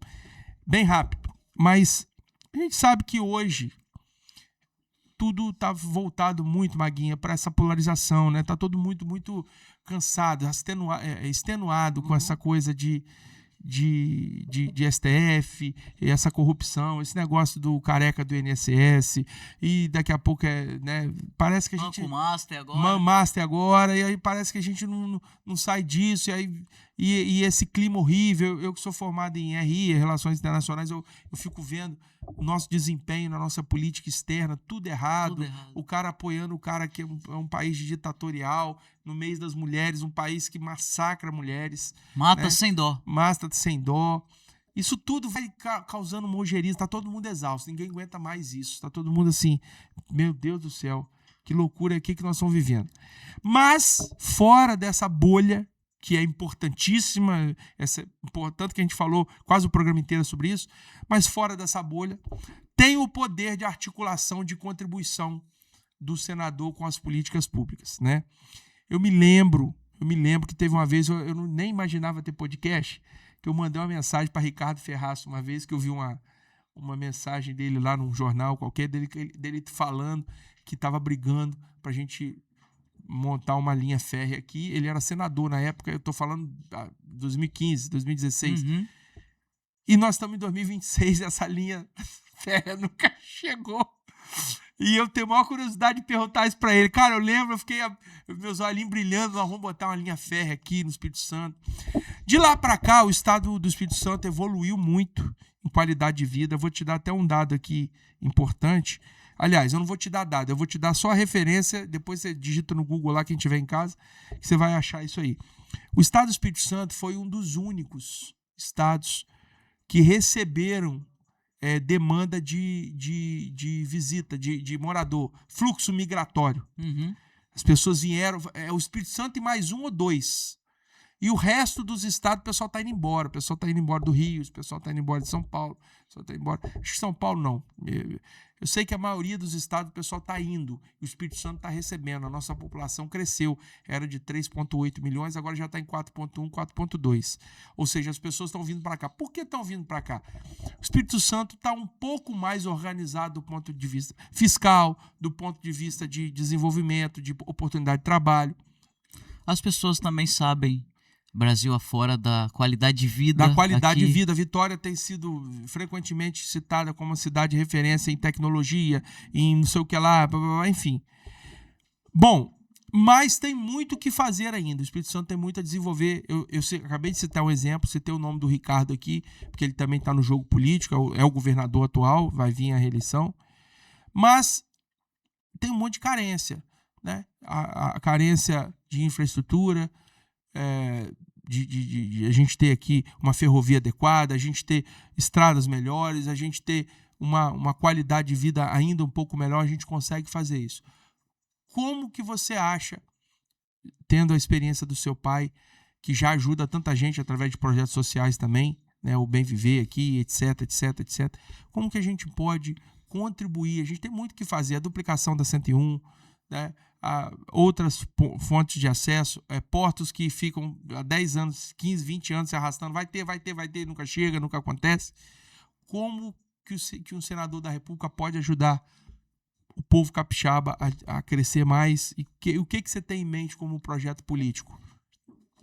O papel de um senador, para quem não sabe, ele é um legislador, né? Então ele legisla, ele faz leis, e ele fiscaliza o poder executivo, no caso, envia verbas quando tem um projeto. Governo federal. Isso. E ele também, como legislador, ele destina recursos, verbas, né, para diversas áreas.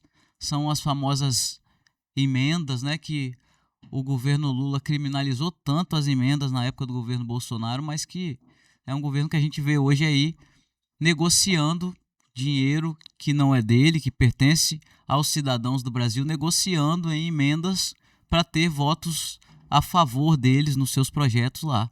E a gente vê isso acontecendo muito com parlamentares do centro, que se vendem para o governo Lula. Se vendem como, Maguinha? O governo Lula chega lá, ó, meu amigo, se você votar com a gente nesse projeto aqui, você tem lá um dinheirinho a mais de emenda para você mandar para o seu estado, para você fazer sua política.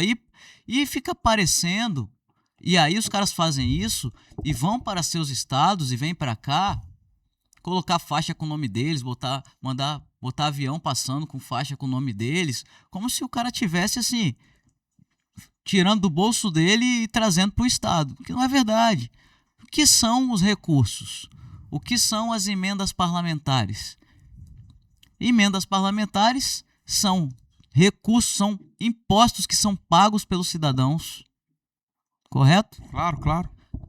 Nós trabalhamos, pagamos nossos impostos aqui, eles vão para a União, os nossos impostos, e depois eles têm que voltar, imposto que a gente paga tem que voltar como benefícios para nós, população, sociedade. E as emendas nada mais são do que isso. Dinheiro que é seu, do contribuinte, do suor do seu trabalho, do seu imposto que você paga, vai para lá e tem que voltar. Então o parlamentar faz parte do conjunto de prerrogativas dele reenviar o recurso. Não é nem enviar, é reenviar, porque você paga o imposto aqui, ele vai para lá e ele tem que voltar para você. E o parlamentar está ali só para destinar da melhor forma. Infelizmente são usadas politicamente, de forma eleitoreira. E eu penso que há que se ter responsabilidade na destinação desses recursos. Muito obrigado por poder falar sobre isso aqui, porque meu pai sempre foi taxado dentro dos processos eleitorais que disputou no Espírito Santo como Magno Malta não trabalha. Magno Malta é um senador que não trabalha, não manda nada para os municípios. Uns senadores aí, uma senadora, né, que se candidatou junto com ele e em processo eleitoral usou isso se dizendo municipalista. Eu sou a melhor opção porque eu que mando dinheiro para o seu município. Poxa, nós estamos em 2026, né? Acho que as pessoas estão bem atentas. Estão mais politizadas, né? Dinheiro não é do parlamentar, ele não vendeu um carro, um apartamento. Ao contrário, muitos fazem seus esquemas e acabam usurpando esse dinheiro que não é deles. O que precisa se fazer? Ter responsabilidade com destinar os recursos. Boa. Então, assim, obras são inerentes ao governo do estado, mas um senador está lá em Brasília e pode ajudar, indo até o ministério, ministro, indo no próprio presidente. Inúmeras vezes eu já vi meu pai fazer isso. Meu pai, em 2002, foi eleito senador. O governador Paulo Artung foi eleito pela primeira vez governador. No primeiro mandato de senador do meu pai, o governador era Paulo Artung. O Espírito Santo vivia uma crise, afundado em dívidas, quebrado, porque Paulo Artung pegou o Espírito Santo quebrado literalmente dos governos anteriores, não é? Na época foi o primeiro mandato também do presidente Lula, mas não é esse que está aí agora não. Esse de 2002 era o Lulinha Paz e Amor, que o povo brasileiro levou maior fé, né? Era o Lulinha que aparou a barba para aparecer as covinhas lá que o Duda Mendonça falou, para ficar bonitinho, para se disfarçar, e conseguiu, e deu certo. Ou então o senador Magno Malta, primeiro mandato de senador, eleito pelo Espírito Santo, bateu na porta do presidente, falou: meu estado tá lá, tá quebrado. Eu vim aqui te pedir para você adiantar o dinheiro, os recursos dos royalties de petróleo do Espírito Santo, para que a gente possa recomeçar o estado. Entrou lá agora um governador novo, era uma corja que estava lá antes. Eu preciso aí da sua ajuda, presidente. Sabe o que aconteceu? Pasmem vocês, Lula adiantou. E o Espírito Santo, pode dar um Google aí quem quiser, e o Espírito Santo recebeu, eu não vou saber os valores agora, falar, mas foi coisa de muito dinheiro, de royalties de petróleo que tinha a receber, que foram adiantados para que o Estado do Espírito Santo pudesse sanear suas contas, pudesse recomeçar. E assim foi. E assim foi, todo mundo sabe disso. Então o papel de um senador é esse. Não, houve sim. um tempo lá que houve um movimento de um ministro do governo Lula que ia acabar com os produtores de café do Espírito Santo. Que o Brasil agora só ia trazer café do Vietnã.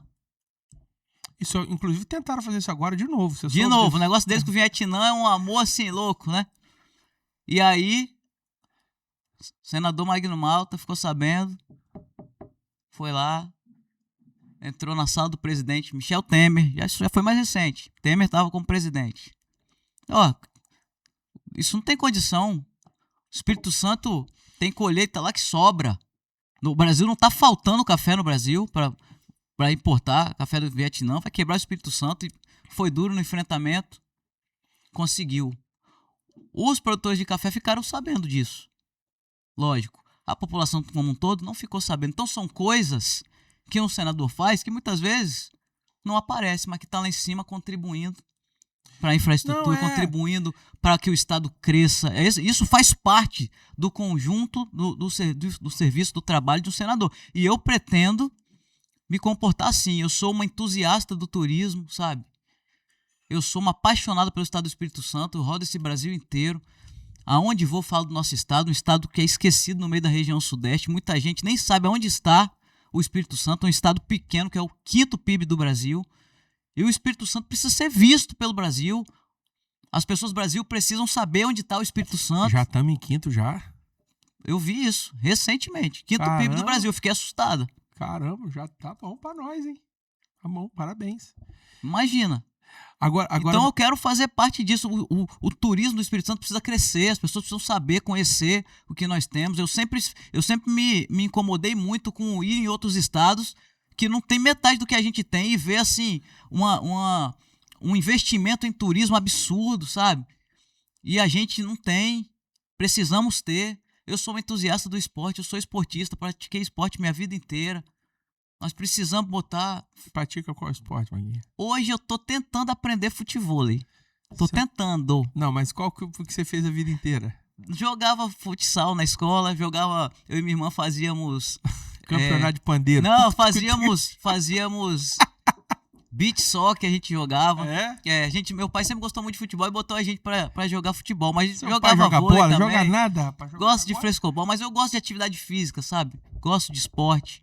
E sou mesmo um entusiasta, acho que a gente precisa incentivar. Ó, vou botar um assunto em pauta aqui, pra gente encerrar, gente. A gente precisa encerrar que ela tem que pegar a estrada.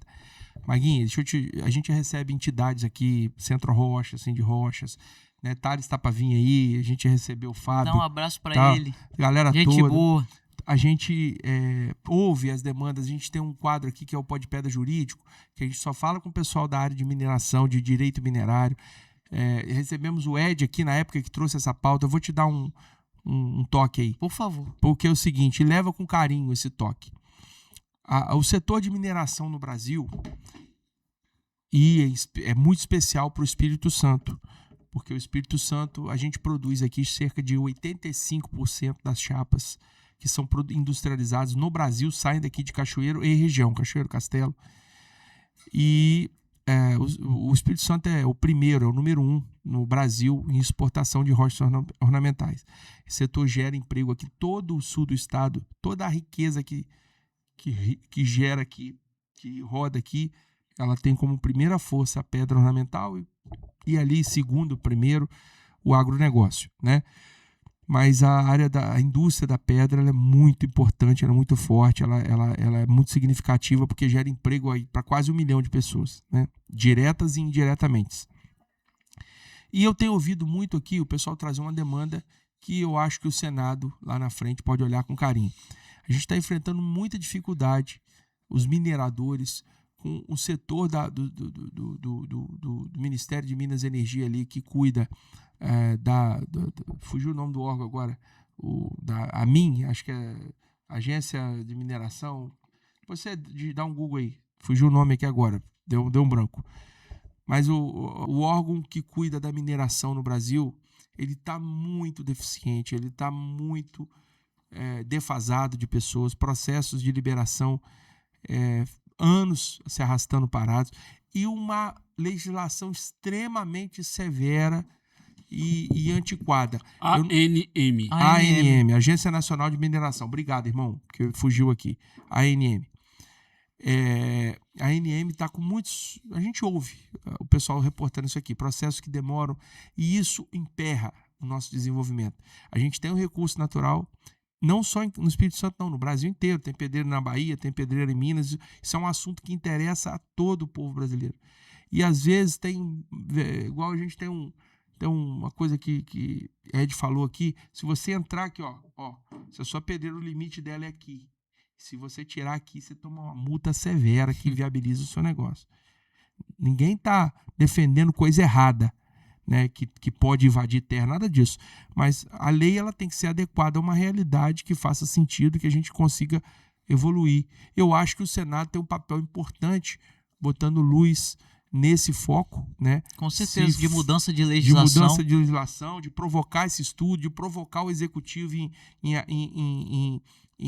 melhorar o aparelho, e não de aparelhar no sentido pejorativo, mas em aparelhar melhor os órgãos de fiscalização, de controle e de gestão dos recursos energéticos que o Brasil tem. Nós estamos entrando numa fase agora de 2026 até 30.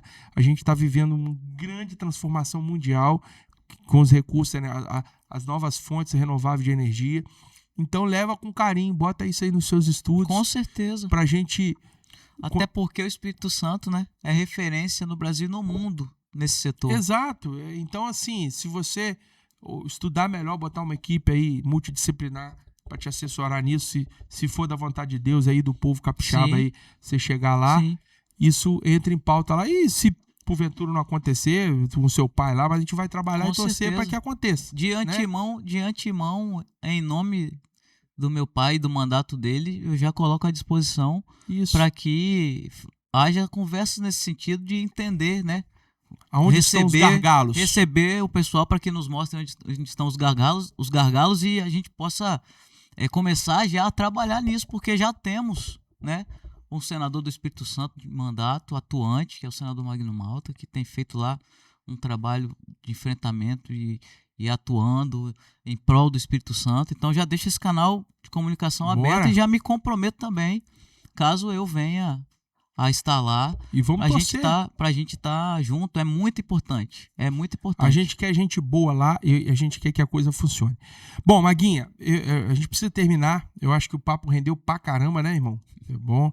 Você gosta de falar, eu também. Aí... Pô, mas esse aqui é uma conversa. Eu deixo isso sempre claro, porque o pessoal fala, pô, Bruno, você falou demais. Não, cara, isso aqui é uma conversa. Isso aqui é uma conversa, não é uma entrevista. Eu não sou jornalista. Isso aí. Ó, qual é o seu nome? Quantos anos você tem? Por isso que fica bom, né? Porque a gente troca ideia. Isso aqui é um registro de um bate-papo. Se só ela falar, vocês não vão entender o rumo da prosa. Então, pra ficar claro.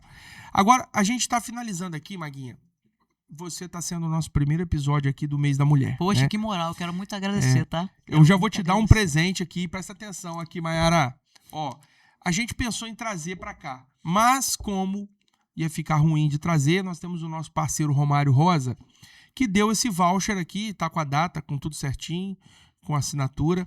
Você é a primeira ganhadora de um presente desse aqui do Romário Rosa. Aqui, ó. Romário Rosa é nosso parceiro, nosso patrocinador aqui. Aqui, vamos fazer um negócio legal aqui. Pega aquele negócio que aquilo é bonito. Eu vou mostrar no programa da Maguinha. Deixa eu botar a parada dele aqui na tela. Bota aí. Vai botar na tela? Não, mas traz um desse aí, pô, pra mim aí. Traz aí. Esse grandão aí, dá pra trazer? Ou é ruim de mexer? Não, pô, esse aí, ó. Esse daí, esse casulo aí, ó. Pai, ele trouxe um negócio diferente aí. Olha só, dá pra trazer? Aqui. Olha, lá no Romário Rosa você encontra coisas... Olha só que coisa linda, gente. Espera que você já vai levar. Uau. Você tá na minha câmera aqui? Tá na minha? Olha, gente, que coisa linda. Você gostou, Mayara, disso aqui?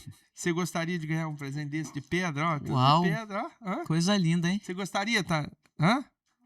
Então, olha só. Esse aqui é um dos produtos de alto padrão. Você que é decorador, você que é arquiteto, você que é paisagista, você quer um negócio de qualidade, Romário Rosa fabrica várias coisas. Legal, até você já botaria na sua casa. Tem vários aqui. Coisa linda. Eu achei linda. Depois você faz um corte desse momento aqui. Então, olha só. Porque é importante, é um dos parceiros da gente. Romário veio aqui hoje 8 horas da manhã. Veio ontem, 7 horas da noite. E veio 8. Todo o nosso... Eu vou fazer um conteúdo também. Todo o nosso estúdio aqui é decorado com as peças do Romário Rosa. A gente vem aqui, a gente anuncia ele aqui. E eu tô te dando de presente. Primeiro presente do mês das mulheres. Caso você não consiga passar lá por causa da viagem, deixa na mão de Vasni. Pede pra esposa do Vasni lá escolher uma peça pra você. E você vai botar no seu gabinete. Coisa linda. Ó, lembrança do Romário e do Pó de Pedra e do Bruno Ramos. Você vai botar lá no seu negócio lá. Tá vai profetizando, amém. Ela vai ficar lá no Quando meu alguém gabinete. chegar lá pra visitar seu gabinete, nossa, que negócio, que pedra bonita isso aqui. É um presente que eu ganhei do meu amigo Bruno, lá do Pó de Pedra. E falar que é do nosso querido Romário, Romário Rosa, que é do Rosa. Espírito Santo, né? Isso aí. Artista, talento, Artista, capixaba. talento. É isso? Isso aí vai pro mundo inteiro. Eu fico todo orgulhoso quando Isso eu trago o gringo aqui pra comprar pedra. A gente leva lá no Romário e o pessoal fica encantado. Então, receba esse presente Muito com obrigado, carinho, tá? muito carinho. A gente escolheu esse formato porque você vai lá, Sim. ele vai te dar umas opções, você escolhe Sim. lá, entendeu? Fica mais bacana. Eu achei tá bom? esse aí lindo. Tô quase levando o seu. Esse tá massa. Ai, ai, ai. Mas aqui, Maguinha, eu quero que, finalmente, pra gente encerrar, falamos de política, falamos de caminhada, falamos da sua história, falamos, né? Só fazer um release, a gente falou de tudo aqui. Vamos falar do mês da mulher. Quero que você, como mulher, uma mulher batalhadora, uma mulher aguerrida, uma mulher que tem de enfrentamento. Estou muito feliz com esse bate-papo nosso, porque da outra vez você estava mais acanhado. Eu acho que era um momento também, né? A gente pegou de surpresa. Pode ser. E aqui você está dominando geral e eu gosto de gente assim. Fala um pouco sobre o momento da mulher, qual o momento de reflexão para esse mês, o que a mulher tem que refletir num ano tão difícil, né? Aumentando drasticamente o número de feminicídios, né? Mulheres sendo violentadas de toda ordem e grau. Assim, é triste a gente falar isso, mas se a gente não usar um espaço como esse para refletir sobre isso, a gente está errando, está pecando. Verdade. E é lógico que também tem muitas vitórias, muitas conquistas, tem muitas mulheres vitoriosas aí, muitas mulheres que estão fazendo bonito, empreendedoras, empresárias, Verdade. pessoas aguerridas na política, em outras áreas de atuação. Então, dê uma palavra aí bacana para esse. A nossa querida eterna primeira-dama aí, Michele Bolsonaro, que está enfrentando também momentos de dificuldade. Esse dia eu vi uma foto que eu chorei, eu fiquei com olhos marejados, assim, porque o Bolsonaro não pode comer qualquer tipo de comida. É isso. Uhum. Além de que também corre risco de envenenamento, Exato, né? Por exato, inimigos. exato. Então, ela prepara a comida dele Todo todos dia. os dias e vai lá Vai levar. lá levar. E isso me emocionou muito. Então, queria que você falasse um pouco o que uma mulher hoje no Brasil, uma brasileira, pode esperar ou merece receber nesse 8 de março aí. Bom, parabenizar as mulheres por esse Dia Internacional da Mulher, esse mês tão maravilhoso de março, onde as mulheres são reverenciadas, mas, por outro lado, é importante nós lembrarmos assim do papel das mulheres na sociedade. Quando Deus nos chamou, a primeira vez na Bíblia que Deus se referiu à mulher, ele disse: vou fazer para Adão alguém que o corresponda. Vou dar para Adão uma Ezer. Ezer é a palavra hebraica que tem o significado de auxílio, ajuda. Infelizmente, na nossa cultura hoje, na sociedade pós-moderna, isso é levado na brincadeira ou até como forma de achincalhamento mesmo, né? Mas eu queria deixar para você, mulher, essa mensagem de que a sua identidade é de alguém que ajuda, é de alguém que auxilia, é de alguém que faz bem a quem está perto de você, a ponto de colocar essa pessoa para frente, de influenciar, de ajudar. Nós mulheres fazemos esse papel, seja na vida do seu esposo, dos seus filhos. Se você é uma professora, você faz isso com seus alunos. Se você é uma médica, você faz isso no seu ambiente de trabalho. Isso faz parte da nossa essência, quem nós somos. Deus nos chamou, Deus chamou homem e mulher e deu a eles governo sobre o mundo. E o homem governa pela força, pela autoridade, e a mulher governa pela influência e pela estratégia. É isso que significa Ezer. Então, eu queria te levar a refletir nesse mês de março, que é o nosso mês, o mês da mulher, para que você realmente, sabendo quem você é e para que você foi chamado a sua existência nessa terra, você possa viver de acordo com isso. Você é alguém que foi chamada por Deus para ser auxílio, para ser ajuda na vida de quem está ao seu redor, e eu tenho certeza que você vê que você faz isso. Você tem aquele jeitinho de falar com seu filho, ó, não foi bem agora, mas na próxima prova você vai melhorar, continua, vamos lá, vamos para frente. Nós mulheres temos esse dom. E esse dom, esses conjuntos de ferramentas que Deus nos deu, Ele nos deu para que nós governemos aonde quer que a gente esteja, seja na família, no seio da família, seja no nosso trabalho. E aí vou para o nosso papo aqui que teve a ver com política. Muito importante as mulheres estarem na política, na vida pública, porque nós fomos chamadas por Deus para governar, sim. Agora, usando o nosso conjunto de características, que são diferentes do conjunto dos homens. Nós fomos chamados para governar através de influência e de estratégia. Nós temos esse dom. Nós temos esse dom.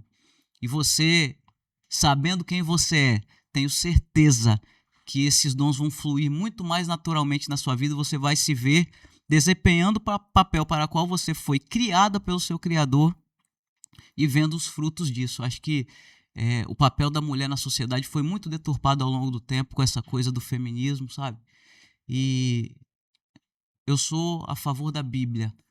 Deus criou o homem, criou a mulher, e quando ele disse que ia criar a mulher, ele disse que ia fazer para o homem alguém que o corresponda, ou seja, alguém do mesmo tipo dele, da mesma espécie da dele, por isso tirou da costela, mas disse, olha, vai ser uma Ezer. Ezer, essa palavra hebraica que significa auxílio, ajuda, é uma das características do próprio Deus, que é multiforme, que tem muitas características, que se manifesta de várias formas, e governo através de estratégia de influência é uma das características do próprio Deus. E Deus nos deu isso para nós mulheres, e nós precisamos entender isso para a gente de fato fazer o nosso papel e sermos aí agentes de mudança na sociedade, de fato, na vida daqueles que estão ao nosso redor.